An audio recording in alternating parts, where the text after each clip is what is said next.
তোমাদের সাথে একটা কথা শেয়ার করছি। হচ্ছে দুদিন আগে জানো গুরুদেবের বাড়িতে গেছিলাম।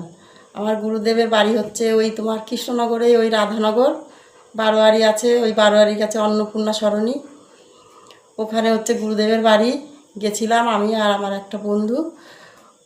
ওই বন্ধু আর আমি দুইজনা একসঙ্গে দীক্ষা নিয়েছি ওনার কাছে।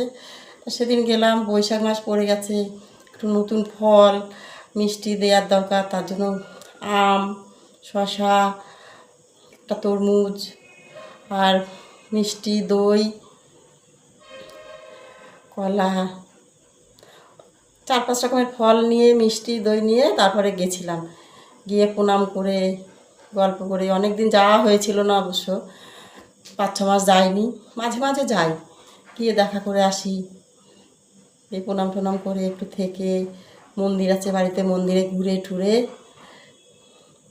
সব গুরুদেব তাদেরকে প্রণাম করে তারপরে চলে আসলাম। আসার সময় জানো কি বৃষ্টি, মানে প্রচণ্ড বৃষ্টি হয়েছিল সেদিন।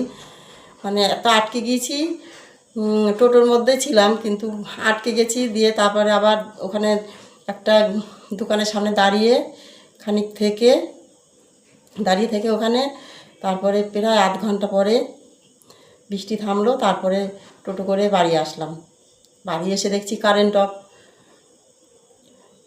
তখন ওই 8:30 মতো বাজে, কারেন্ট অফ দিয়ে তো যাই হোক কী আর করবো, একটু বৃষ্টি হয়েছিল, দিয়ে ঠান্ডাটাও ছিল, অসুবিধা হয়নি। তারপর রাতের দিকে এসেছিলো কারেন্ট, ওই 11:30-12টার দিকে কারেন্ট এসেছিলো।